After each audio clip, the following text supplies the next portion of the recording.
Ladies and gentlemen, 6 o'clock, we'll go ahead and start. The first item on the agenda is consider approving the minutes held from September 8th. I make a motion to approve those minutes. Motion made, seconded by Don, all in favor? Thank you. Next item, public hearing for junkyard permits. Dave Savage can't be here tonight. He has typed up a small letter and given it to Jan. Jan, has all the council members got that? Yes, I do. Okay. No real problems. If there was a problem, it's been rectified. His recommendation is to allow them to proceed for another year. I make a motion to grant those 6 junkyard permits, same 6 we do every year. Seconded by Dave, all in favor? Thank you, gentlemen, that was quick and easy. Thanks for coming in, though.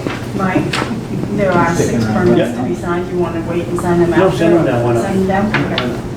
Next one's confirm Officer Beneke to the police department. I have Chief Tracy and Deputy Chief Summit.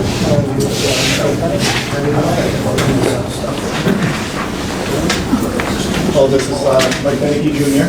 He grew up locally, Belgrade, right? Yep, he comes to us from Oakland, South Carolina, which is the public safety department. He was a combination full-time police officer and firefighter down there. He comes to us with very good recommendations. Smart young guy, great demeanor. I think he'll be a perfect fit for our police department. Just to add to that, Mike has worked for us as a part-time firefighter for how many years, Mike? Since around 2013, for a couple of years. So he's, and I do remember him when he worked over here. He's got a great reputation, and I certainly think he was a good hire for the town of Oakland. And I would make a recommendation to the council that we confirm the sign. I make that motion that we confirm him as one of our police officers. Second. Second by Don, all in favor? Thank you. Pretty harmless. The only thing is, I just, again, going back. Age. Yeah. I'm feeling it. Yeah, you should go there too. Congratulations, Mike, welcome. Thank you. Next thing up is to accept the buyout funds from the Department of Police. I'm actually going to turn the floor right over to Chief Tracy on this. Well, I will say that I was a little concerned when I first read this because it said Department of Police Officer. If it would have said Dearly Department, I'd have been worried. That is not what happened. Officer Von Heusen left us to go work at Oxford County.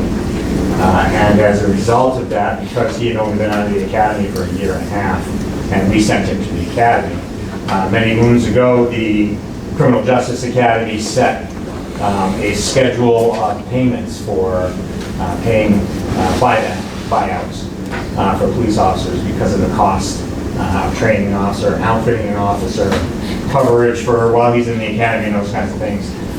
What it is now is it's $40,000 for 5 years. And so it's broken down $8,000 a year. Because he was going just over a year, we sent a bill to Oxford County for his buyout for $32,000. And they promptly sent us a check for that amount. So we do have that, and because, again, because of the cost, the legislation packages that money to the police departments, I would ask that you put that in an account that we have set up. We've done this in the past, time now, not too long ago, for future training needs and equipment needs and so forth, for the innovation of training the officers. So. This is what we, like the chief said, this is something that we've done in the past. Speaking of that, does he have to go to the academy, or have you got that? Well, we're working on a waiver for him. Because he was full-time in another state, they can waive the academy. But it has to be apples to apples, oranges to oranges kind of comparison when they look at what the criteria is in Maine and what the criteria is in South Carolina, where he went through his academy training. So we're in the process of applying for a waiver for the academy. How that works out, it will take several months to actually do that. So we have to send in all the information that he has, and they have to compare it. So we're working on that. If there's any holes here and there that he's missing for training, we'll certainly, in the meantime, in the interim, while we're working on that, we'll send him to those trainings. So we'll get those, any holes that are glaring out there, we'll make sure they're covered. I make a motion we accept those buyout funds and we save them for future. Yeah, we in a training reserve fund for the police department. Yeah. Motion made, do we have a second? Second, all in favor? Thank you again. Next one, discuss adding buildings and grounds employee. It's no secret that AJ's department has been working short-handed all summer for a multitude of different reasons. One, he couldn't hire part-time help because our wages were too low. These young people, he's been able to get jobs at paying $17, $18 an hour elsewhere. We were still stuck in that 13 to 14 and a half dollar an hour range. We've just learned that Gary Bowman will be retiring next summer. And I guess he's willing to stay on part-time, is that correct? The way he put it across was, if the winter's not too bad, he will stay on through the winter. He would like to be done after this winter, but then work part-time summers for us, mowing, but no longer through the winters. His department's so backed up on work that he wasn't able to get taken care of this summer. We actually have an opportunity to hire somebody who's very capable of doing the job. And the original plan, and it still is the plan, is to hire him temporary full-time with no benefits until Gary's position comes open, and then moving him into a full-time permanent position if it works out. He's going to be on a 6-month probationary period anyways, so if there's any problems with him, then we can deal with it during that period of time. His department right now is the critical problem as far as any of the departments. The police department was in bad shape with being down 2 people, but he's been down 2, 3, and 4 people. I've given you a sheet of paper that showed how we're planning on paying this funding. I don't know if you've had a chance to take a look at it, but basically, we can bring him on right now, and we would have a shortage of about $8,122 for funding to actually pay him until June 30th. But, I mean, keeping things tight, we could probably fit it into that budget. AJ just won't be spending a lot of extra money. If we find that we're going to be running short on this, then we may come back to you in May or June to ask to take some money out of fund equity to help us get us through that period of time. But if Gary leaves prematurely, it's not going to be an issue. Good help is extraordinarily hard to find. And this is an opportunity. I've got AJ here to speak to the condition that he's in with his department. If you want to hear something right from the horse's mouth, he's here to share that with you. I certainly would like to see this person hired. We've been losing people for 5 years. And it's getting frustrating, to be honest with you. And so, any questions on this? Any conversation that you'd like to have?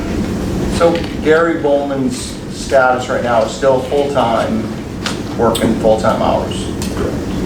So we're going to pay another person full-time hours. Right. Yeah. Okay. I am going to ask to add another full-time position to that department during this next budget season. Responsibilities have increased for his department, and we're just not cutting it for part-timers. But the reality is that we have not saved, but we haven't expended some of the monies this summer that we would normally have. So Yeah, some of that money goes in the kitty that'll help offset. So the difference isn't. We've got enough full-time. money to cover everything but $8,120. David? Ryan was given an increase at the beginning of the budget period, or actually prior to that. You Has talking that about the been- Parks and Recreation Department? Yes. Okay. Has that been reduced? Or is it still at, he was covering for Eric? Yeah, that was Yeah, how much did we brought? He got a $2 an hour raise. So that's been- He was getting an additional stipend while Eric was out. That's gone. But that's in a separate department. But as far as the whole pot, nothing.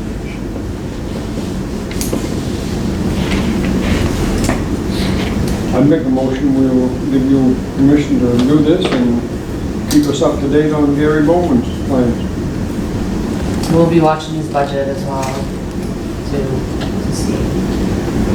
Motion made second by Dawn, all in favor? Thank you, gentlemen. Appreciate it. Street light update?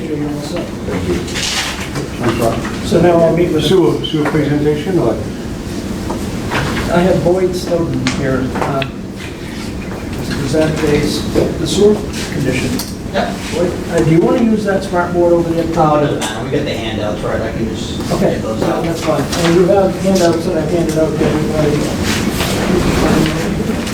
Thank you. See you guys. So, I'm just gonna give a lot of this we've been talking about for a number of years, so just kinda, this is all related to the ARPA funds, but just kinda wanted to give you a rundown as far as our sewer system, the condition, and what the customers are having to deal with at this point. Should have all this spreadsheet here with a bunch of different spreadsheets. The first one, this one right here says main pump station flow breakdown versus precipitation.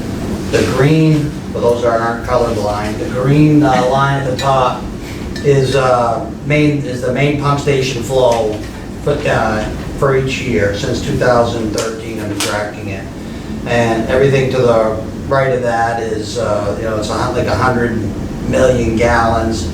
You see that kind of fluctuates. The bar code coming up and down, that's the precipitation in inches, which is right on the left. So you can see a pretty clear change as the annual precipitation drops, so does our flow. Most of our flow that we've been seeing since I've been here, and I'm sure long before that, is mostly groundwater influence through clay pipes, through services, things like that, sump pumps, all of that. We used to have some inflow, would be like catch basin things, but those have been removed years ago. So we don't get huge spikes, but we still get quite a bit of I&I into our system, which is inflow and infiltration.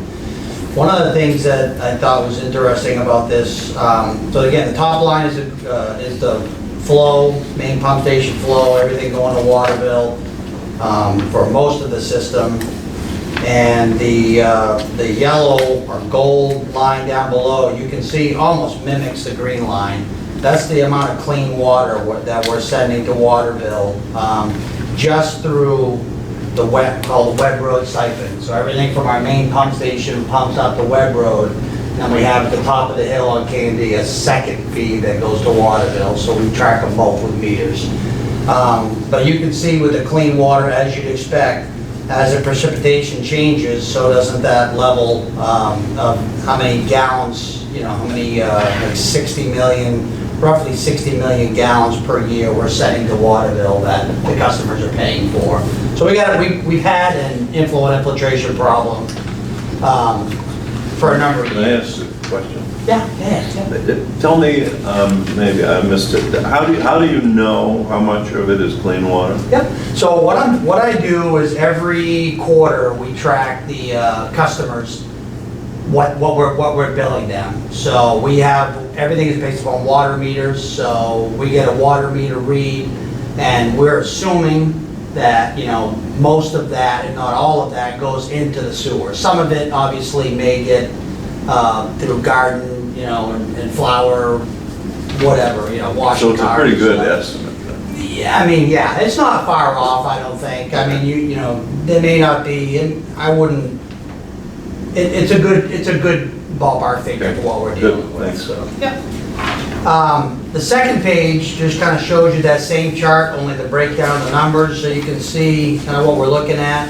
I've been in front of you folks before, and we talked about around 62% clean water. It does jump around. Again, that depends on how much precipitation we get. If it's a wet spring, our numbers are up. If it's a drier spring like this year, our total numbers are down because our inflow and infiltration is down. So one of the things that I wanted to show you is a comparison. Up at the top of the hill, which is the third sheet in, that's the Kennedy Memorial Drive flow. That's mostly coming from First Park, Pine Acres, development, everything on top of the hill. Mostly a new system dating back to, I think it was 1980s, something like that when they put that in. Not that old, all PVC pipe. So you can see there again, the green line up top is the flow that we're sending to Waterville through their meter. Same precipitation values, the bar chart, but look at the gold down below. We're averaging about, I would say on average, I think roughly anywhere from 15 to 20% of clean water. You're never going to get rid of all of it. Again, sump pumps, things like that, unless you give them a secondary means to the stormwater system to remove their sump pump water, they're going to put it in the sewer. Even though they're not supposed to by ordinance, it happens. So, And a lot of those have been like that for a number of years. So just to give you a comparison of the clay pipe system down here in downtown versus the PVC, there is a pretty stark difference in the amount of clean water taken into the system. And that's honestly pretty normal for most of these towns in Maine. We're all struggling with the same thing, I, so, and how to deal with it cost effectively. The next sheet, I just went through just to give you an idea and some different charts as far as I track everything at the pump station. First one says March 2014. Again, this is the main pump station. In this case, the red bars going up are precipitation, which is right on the left. And the blue line there is every day's pumping total from our main pump station. You see obviously about March 30th, 2014, we got quite a bit of rain, probably had some runoff conditions, maybe a little warmer there, and we had a pretty big spike back there in 2014. We went from about 210,000 gallons a day for those couple days right up to 650,000. March 2017, just as a comparison, this one you can actually see we probably had an early runoff period in 2017. Kind of numbers dropped down to around 300,000 from a high of almost 600,000, and then probably started seeing some spring runoff, which numbers started to creep back up again.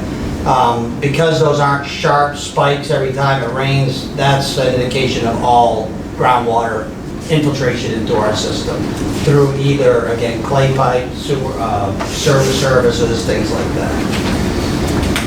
March 2021, that's kind of this is a pretty good representation of a typical system in Maine with clay pipe and what have you. Shows at the beginning of March when things are tight, still frozen, we're around 200,000 gallons. Then you see a steady climb as the groundwater table starts raising and things start loosening up and freeing up. That storm we had, which is about an inch of rain on March 29th, and we spiked to over 600,000 gallons that day. Did come back down, but again, with the groundwater table, you still get that constant base flow, which is, that's the main culprit here in Oakland, as it is in a lot of local towns. So, next one, same thing in April. Again, just want to show you that peak. We went over 1 million gallons a day on April 16, 2014. Again, groundwater coupled with rain events. That was 1.2 inches of rain. Not a lot of rain, but coupled with the groundwater table definitely has a pretty substantial impact on our system. April 2017, same thing. Kind of a steady rise, and you get the event just about an inch, and it spikes up to almost 1 million gallons. Kind of starts coming back down, but the average being around 400,000 at that point. And just to give you a frame of reference, in September is usually our driest month, and we usually are down around 120,000 gallons a day. So that's when groundwater table is very low, and we're getting what I would consider mostly wastewater at that point. So it's not unusual for us to be 3, 4, 5 times that amount through the spring and late fall, early winter time. So April 2021, same thing. These are all kind of similar charts, but just kind of gives you a broad idea of what we're looking at. And again, I've talked to you folks about this quite a bit over the years, and it's an expensive thing to deal with, and we've been kind of nipping at the edges, but haven't really done any big project because our reserve was so depleted. Well, our reserve is finally back up to where we want it to be.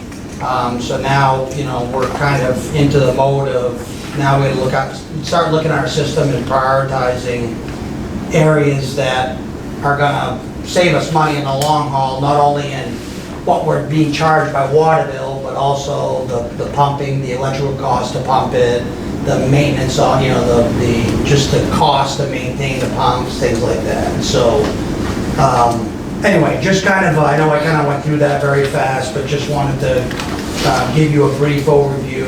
Gary had asked me to kind of give you an overview of where we were at as far as the sewer system and where things are, so. Boyd, if you could just share a little bit about what we talked about today with your pumps, the condition that they're in, Yeah. what's coming up. Yeah.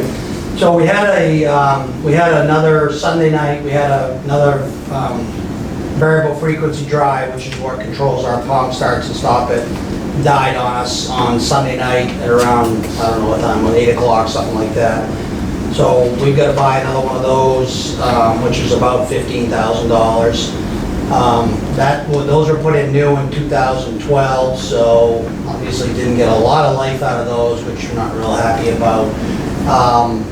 So, you know, the thing with all of this, with all these flows, the more you run the pump, you know, it's like your vehicle, the more you're driving it, the less it's gonna last. So, that's the kind of the side benefit of getting rid of some of this I&I. If we can find it, target it, and you're never gonna get it all. You're just not, because you got sewer services that are in pretty bad shape that customers own themselves. We don't have, they're not ours to maintain. There's a lot of EPA studies that talk about, you know, if you figure I&I, that you get your system in control as far as municipal system, you probably can figure on half of what you're getting for I&I, the other half coming from the customers. So, you know, there's direct costs with power, maintenance of the pumps, cost of water bill, but there are other costs that we have to deal with as well, so. Let's talk about your 2 projects. Yep, so there's 2 areas that we've been talking about for a while. One is on Lower Oak Street, which runs basically from the railroad tracks up to Pleasant Street. That's probably one of the oldest sections in town. There's a bunch of service connections that have been discontinued. When we cambered that, there's a sag in the pipe. So for years, when Dan was there before me, he couldn't camber it because it was underwater. A couple of years ago, we had, I don't remember, it was 2017, whatever the dry year was, where we had a real dry summer. It was dry enough so we were able to get water bill out and camber it, and there was a lot of services where you could just see the rock. You know, you had the hole for the pipe where the service used to be, and instead of capping it, or maybe they did cap it, it deteriorated, but you could just see aggregate, you know, right outside the pipe. So obviously, any groundwater just pouring in through that 6-inch pipe. That's about 1,000 feet of pipe. Gary and I talked about it way back when. We've metered, I've got a meter on both sides of it right now, trying to track. This spring wasn't great because we didn't have really a lot of rain this spring, so it's kind of an odd year. So we had those out for maintenance, gonna put it back in again to track that, but there's a lot of infiltration coming there from Mud Pond, which that culvert drains underneath. I suspect Let's talk about that box culvert that you... Well, yeah, there's an old granite box culvert, comes from Mud Pond, crosses under Lower Oak Street. We go underneath that, and you can't tell because it's underwater, but my guess would be in the springtime periods, that granite box culvert is not exactly a tight pipe. You know, it's old granite, well built, but probably not tight. So I'm guessing we're seeing some runoff from that that's seeping into our pipe and what have you. Plus the groundwater table, that's kind of a low area, so I'm sure we're gonna find that if we have a normal fall where we get a lot of rain and a lot of infiltration coming in, we're gonna see a big differential between my meter above and meter below. One of the things I've said to you from day one on this is, when we get money to do in these projects, whether it's this ARPA money or wherever we get, I want to target it. So we've got 30 some odd % of our pipes in our system are clay. So we have to make the best use of our customers' dollars. So that's what we bought the meters 5 years ago, 6 years ago now. So we can kind of target areas, come up with what the savings is going to be. And then make sure we get a payback over a period of time, especially if we have to get a loan or something like that to do these. So that's why I've got the meters out there on Lower Oak Street now to try to give you folks an idea of what the savings might be for that stretch. I don't have those numbers yet, but we're working on them. So look at the meters. The other one that I do have pretty decent numbers for is up on South Alpine Street. That's an old clay line that goes from Libby Hill up to kind of the top crest of South Alpine Street, where our sewer system ends. Just to give you an idea, I just ran through some, I track that every month as well, or every day actually, as far as how much we're pumping. Just between December 2020 and August of this year, we pumped just over 13 million gallons out of that pump station at Libby Hill, which is only South Alpine Street and just a little feed up Libby Hill Road. What I've calculated so far, just looking at, like we had the lowest flow out of that 9-month period was in June of this year, which was 382,000 gallons at that pump station. December 2020, we pumped 3.4 million gallons out of that. January, we did 2.6 million. March and April, 1.6 million and 2.4 million. So again, groundwater, it's a lot of, we've actually cambered that line. A lot of clay, a lot of leaking clay. We fixed some of the big spots, but you've got a lot of customers that are feeding groundwater right into the sewer. Probably been there, I don't know how long those have been there, but probably been there for quite a while. So, what I've been looking at is the two main projects in my mind right now are Lower Oak Street, because I'm pretty confident that's a pretty significant I&I contributor, and South Alpine Street. South Alpine Street's a little more difficult because I think what we need to do is do like they did years ago in Oak Hill Drive here, is put a new storm drain system in and provide people with the means to connect their sump pumps and everything to the storm drain. Because we can't just tell them to dump them on the road because we'll have icing issues. So I'm looking at costs, very rough. I haven't done a whole lot of work on this first cost, but Lower Oak Street with the box cover and everything could be upwards of $300,000, somewhere in that area. South Alpine Street, if we do the storm drain and the sewer, could be $490,000. And again, those are rough numbers based upon what I've got so far for data. So none of these are cheap. I think that's one of the reasons the ARPA money is something that can be used. We do have not only the money that Gary talked to you about, but we're also going to be applying for county ARPA money. They got 27 million, I think it is. That can go, it has the same requirements, broadband, all that stuff. So I'm sure there's going to be a lot of competition for it, but when we did the project back in 2012, and that was before my time here in Oakland, they did a salary income survey in Oakland, because overall our median household income in Oakland is too high for grant. It's just, with the lakes and things like that, it's just too high. But what rural development allows you to do is kind of refine the scope, and in that case, to the sewer system. And in that case, our median household income was low enough, so we were able to get grant money when they made the big changeover and sent everything to water bill. Quite a bit of grant money, I can't remember the number, but it's a pretty good percentage. So a lot of the people, obviously you got the commercial customers that are there, but a lot of the people that we deal with that are on the sewer system are the lower median household incomes, which when you start talking about, we've got 50,000 feet of pipe in our system, 30% of that, let's say, a couple miles of pipe at a couple $100 a foot, adds up pretty quick. So that's why my take has always been we need to be targeted with our approach and not just go out. Like DEP would love to have me say, or have you folks say, let's borrow a bunch of money and replace all our clay pipes in the system. Well, some of them may be okay and not leaking. We don't need to replace all of them. We just need to be targeted in what we do. So.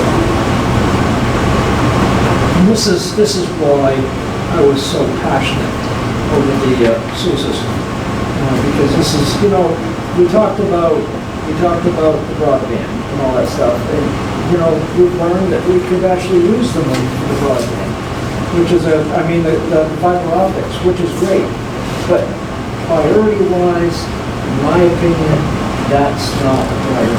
The priority is to try to go and make sure that we fix this problem that we've been dealing with for years and years and years. We've been waiting for an opportunity, whether it be grant money or however we can pay for it, and we have that opportunity. And I'm still passionate about fixing these two issues. Thank you, Bill. Thank you, you did a great job.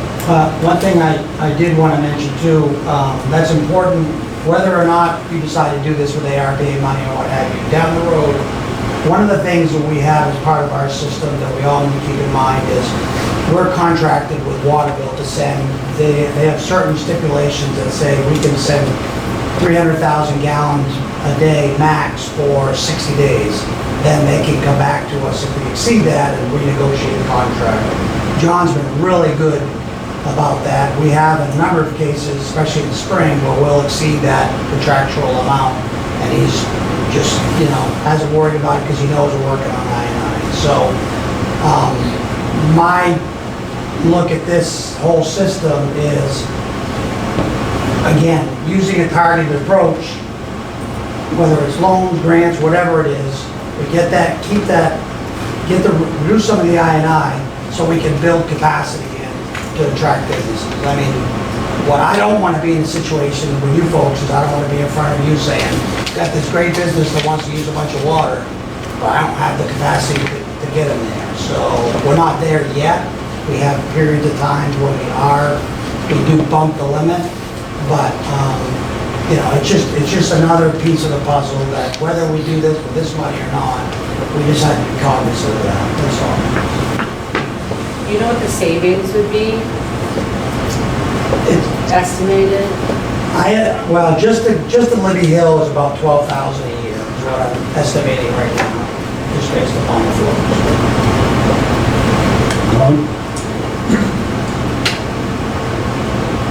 What is the current, and I'm not looking for an exact figure, First Park is not completely or even close to completely sold out. What would happen if it was sold out with whatever sewer usage they would use? Do you have a sense of, even if it wasn't a heavy water usage facility, what would we see just by the First Park adding on customers? So I'll have to look, because we kind of have two separate contracts with Waterville. One is for the Webb Road, and then the other one is for the KMD, so I'll have to look at the KMD one. I think we have capacity there. Again, that's a pretty tight system up on the hill, which helps that a lot. But I think if I gave you a number right now, it probably wouldn't be real accurate, but I can get that. Is that included in our allotment to Waterville, or is Waterville just the Webb Road? Well, the 300,000 gallons is kind of the Webb Road piece. Yeah, I think KMD and we're okay, but overall, you know, they're going to allow us to provide or to send them a certain number of gallons, and we just need to make sure we're under that, so we're not tripping anything and having to buy more capacity or something like that.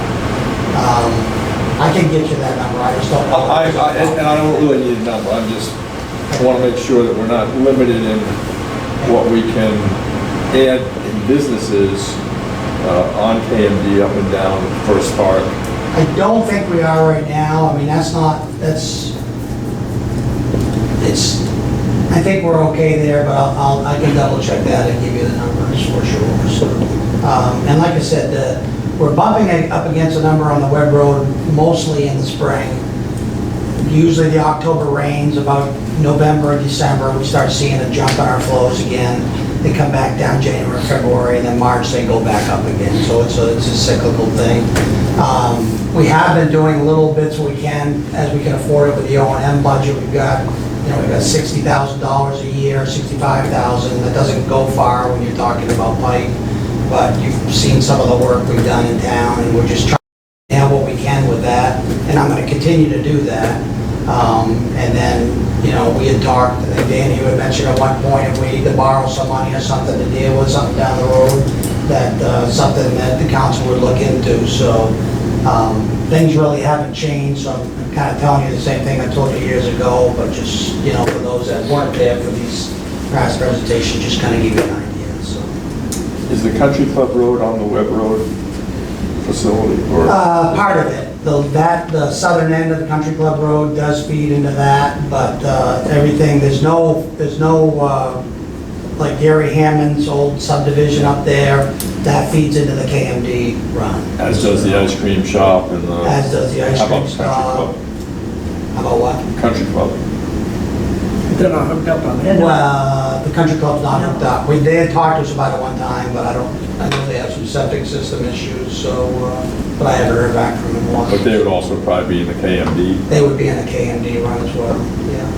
Yeah, I'm pretty confident we have plenty of capacity in the KMD run for sure, so, but I can check that agreement out. No, I guess not concerned, but I'm just trying to think through what on the Country Club Road would go into the Right. Webb Road versus KMD to see what businesses, if they wanted to go through there. Because there is a plan for well, I don't know if it's a plan, but there's property across from the Country Club that can have additional housing. I don't know how they didn't have. Right.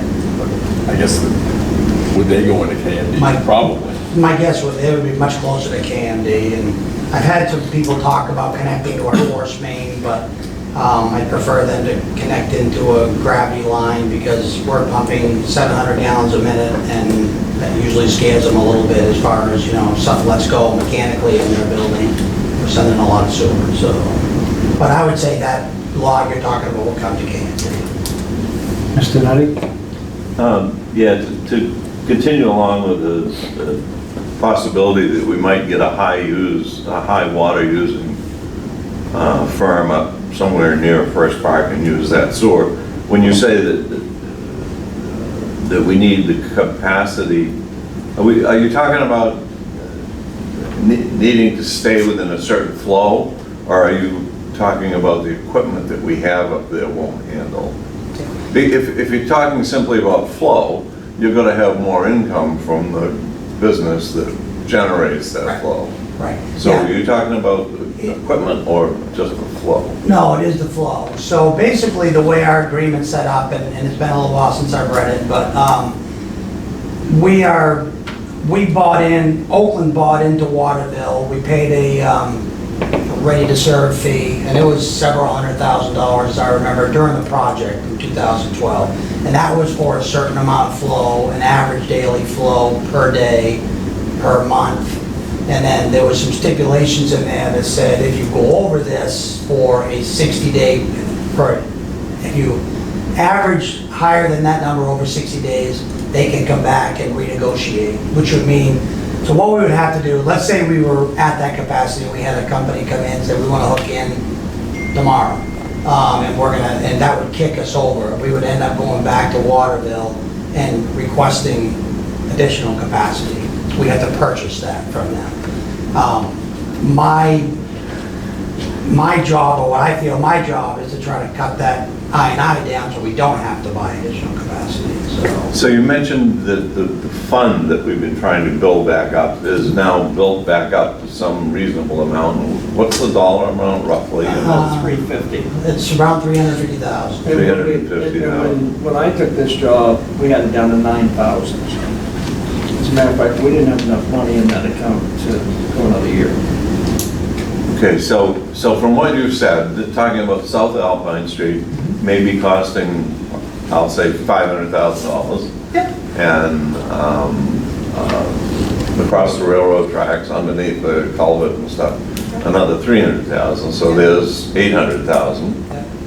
And you've got $350. Let's say you've got three. Yep. So you're short about $500,000. So now thinking about the county, we think that maybe we can get some funds from the county.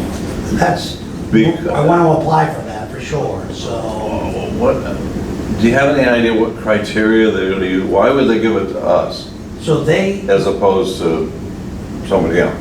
So we don't know what their criteria is, and we have a meeting with the county. 27th, next Yeah, basically, I think what's happened is the government in a lot of these other states, you know, counties apparently are the big dog, and they control a lot of things, so the counties get the money and then they divvy it up.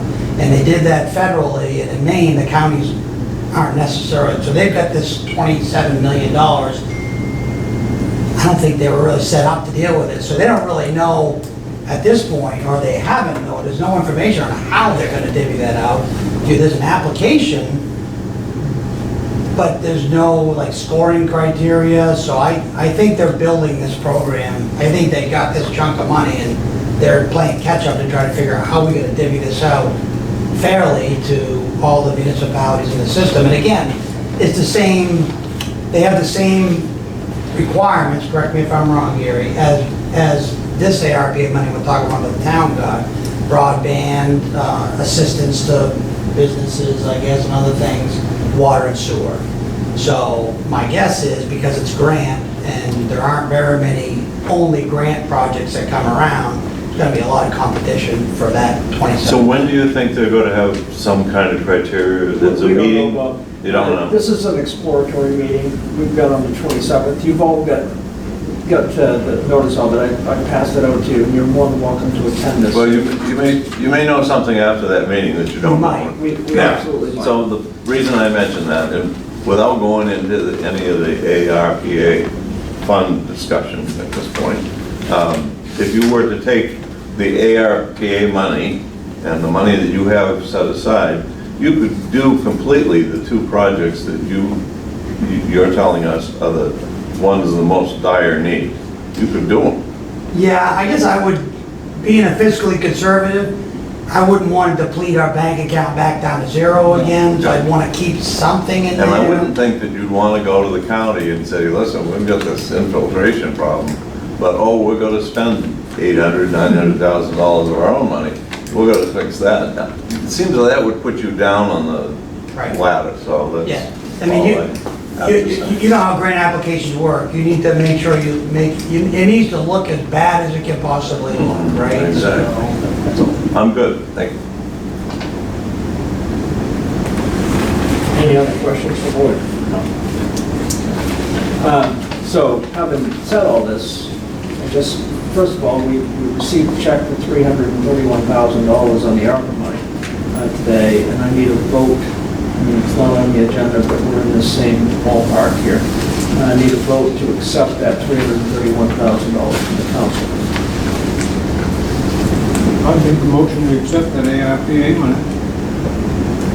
Motion made, second. All in favor? Do you want to have an ARPA discussion, or do you want to wait till we find out what we find out? Because we've got a lot of legal opinion that we've received. I'm happy to have it now, or wait, I don't care. Okay. Up to you, up to the chair. Good. I've been feeling right along that we need to be ready early. We need to be in there. I'd like to have you guys stand at the door right in the front of the line when the money comes out, spend it. You know, I think. What are the restrictions on the money we just got? What's that for? Well, they're sending us the money, and then we have to prove that we need it. It's kind of a cart before the horse scenario, which is blowing my mind. Doesn't it sound difficult? Yeah, it's, Dave, this is the weirdest thing that I've dealt with so far. And the reporting status is evidence-based. So we don't just go out and say, we've got this project that we want to do, and we have to prove that we need the money for it. So we have to have the evidence, just like a police officer does.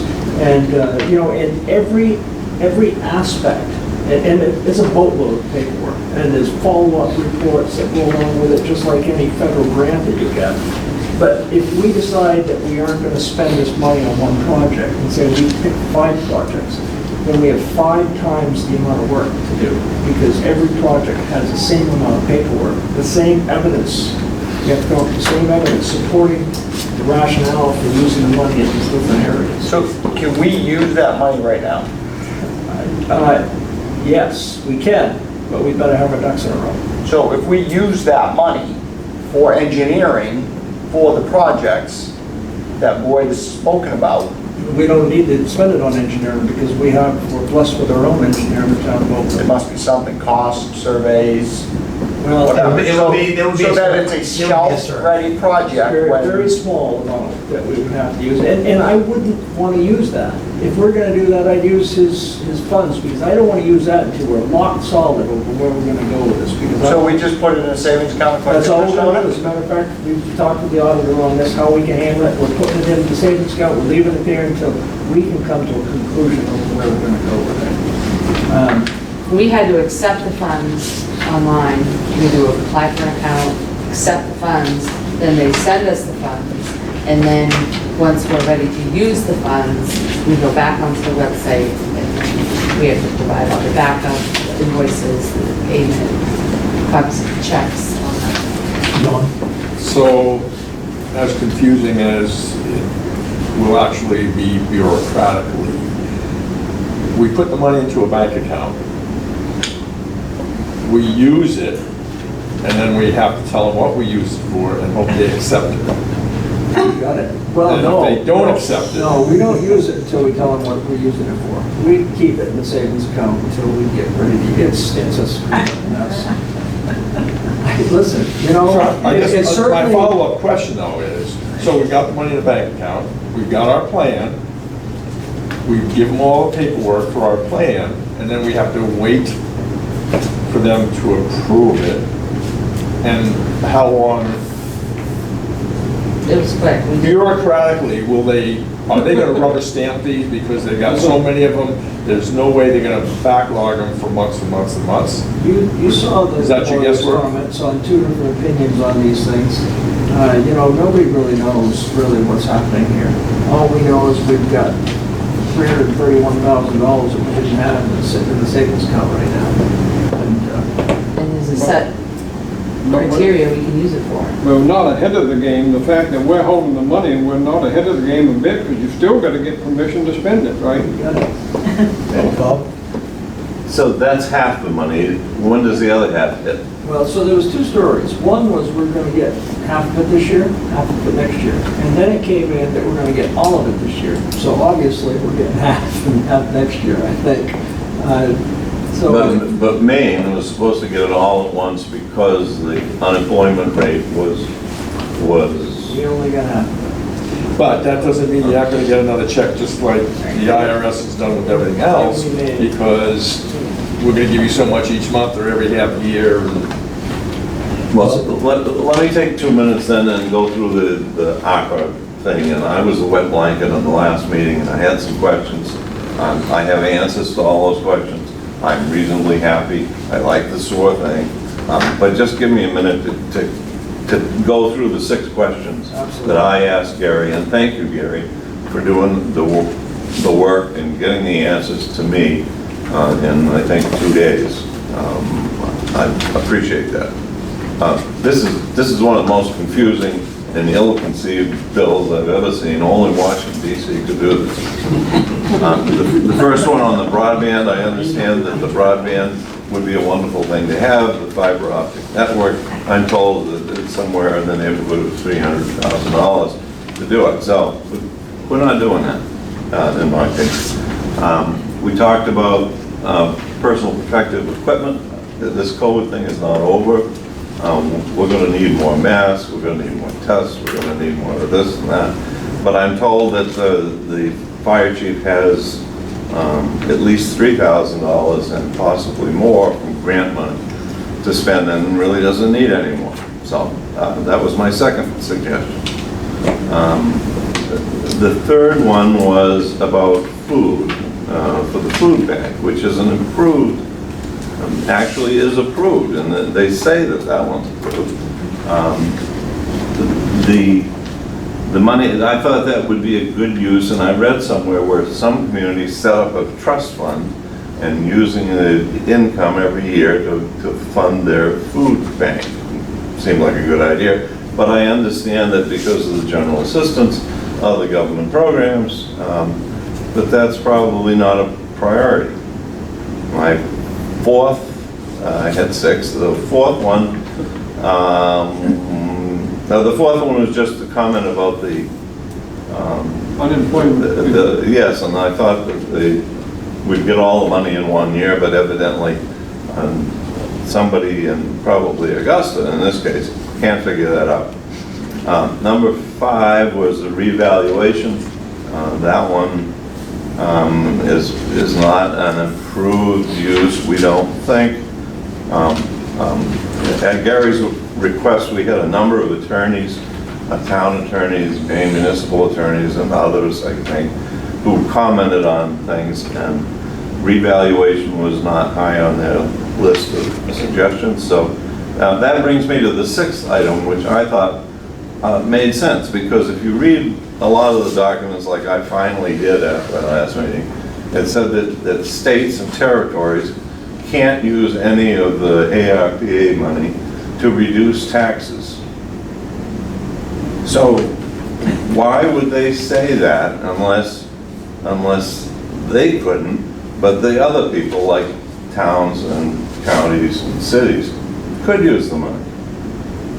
So I asked that question, and the answer I get is, the answer from the attorneys, from Maine Municipal and from our attorneys, is that even though they're confused as to why they picked one and not the other, and yet because the bill doesn't specifically say that you can use it to reduce taxes, their best guess is that you can't. So, screwed up mess doesn't describe what this bill was. But having said all that, Gary and the attorneys have answered all the questions that I had. I don't like the bill. I don't like the free money, so-called, but I'm all in with the sewer. Thank you, Bob. Thank you very much. So,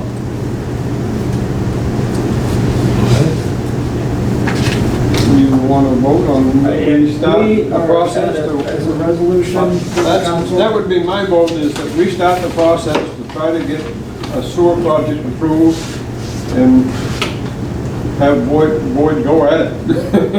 And I think we ought to do it soon. And, you know, get right in the first of the list. Kelly's got the money there ready to dole it out. So I'd make a motion that we proceed on trying to improve the sewer system on Oak Street first, I guess, would be the first choice to do. Yeah, and I guess what I'd like to do is, those are the 2 big ones, but I don't know, again, I want to target the right thing. I don't want to spend money somewhere and then realize I should have spent it over here. So we're going to be doing the same thing, applying for the county money. So I don't know if there could be a little bit of flexibility in case I find South Outline and there's another section that's worse than Lower Oak Street that I want to hit first. So I don't know how you want to do that. So that would be my motion, that we proceed to price out that project and see if we can get it approved. Dave, do you have a question? I would make a suggestion that we leave it open so that we can, not necessarily target, but we can hit target areas and give us the flexibility if we go back, because I'm not convinced that the $27 million that the county has is going to be used by Vienna, Maine, because they're not going to find a place to spend it. That's the problem, you're right. So there will be potentially a boatload of money left over that we can go back after. If we make a resolution or whatever, to narrow it to two projects, we're not going to be able to do anything beyond that. So if we just keep it open, that we will attack our sewer issues and go for it that way. And if we find more issues and more money comes in, we keep going. Well, and the other thing I'll add to that, Dave, that in my mind makes sense, is we're going to be applying this money we have, right? This money the town already has. We're going to be going to the county looking for more money to put into our sewer system, more grant money. So to me, if we're going in front of them, we want to put our worst foot forward, right? So Lower Oak Street, South Alpine Street are ones that we have some data on that show the difficulties that Oakland dealing with this sewer. So the flexibility would be good, because it's a shell game, right? We might try to get more money here so that we could spend that money, you know, sealing up manholes, things like that. I guess I sort of assumed that what we were doing was we were authorizing to utilize that money to take care of stormwater drainage and the sewer system, period. We don't have to get any more specific at this time. So motion is made, do we have a second? Good, all in favor? Thank you. So next week, the next council meeting, I'll have a resolution drafted up so that we can sign that. That's part of the equation, I have to do that. And we'll dedicate that money to the sewer company. Next item on the agenda, streetlights updates. Yeah, we should have brand new streetlights throughout the entire town by the end of the first week of October. So they're getting ready to gear up on that. It's gonna be a quick process, but we will have brand new streetlights throughout the entire town. When are they starting, do you know? 27th this month. I think it's 27th is when they're coming in. Do they have a plan? Just, I'm curious, I'd like to Yeah, drive by. we're going to start in the inside of the town, we're going to work out. Because we've got streetlights out all over town. And I haven't been spending taxpayers' money to replace them, knowing that we have brand new LED lights coming in.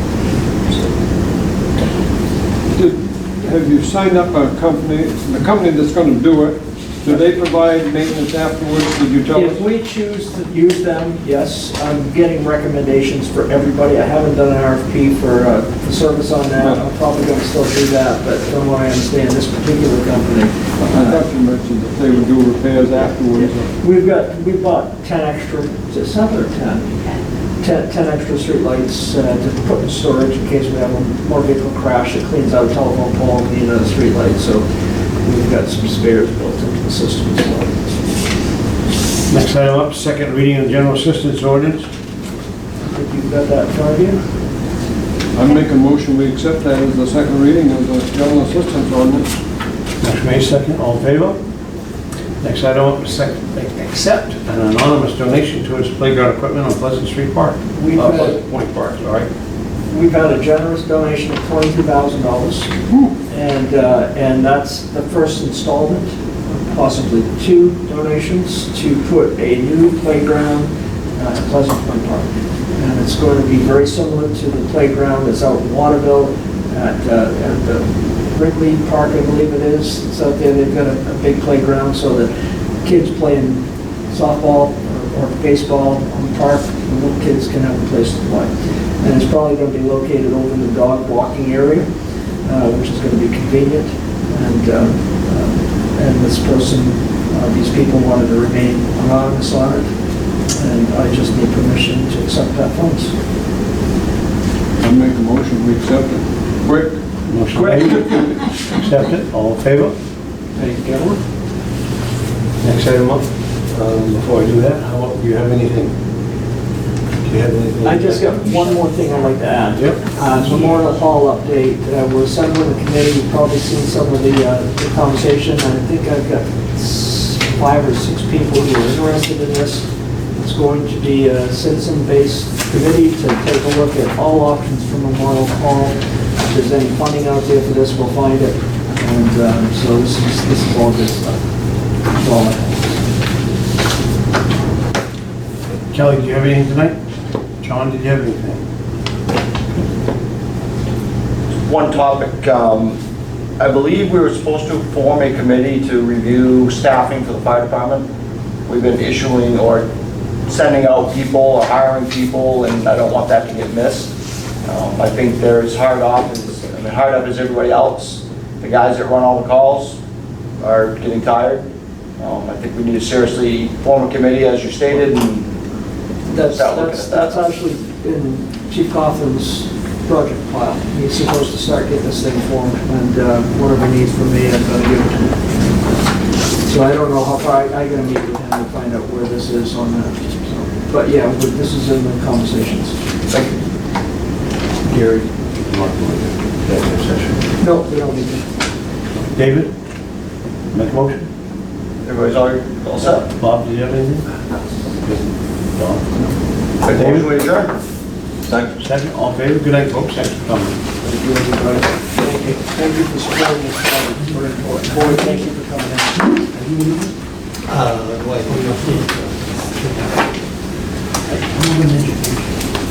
You want education?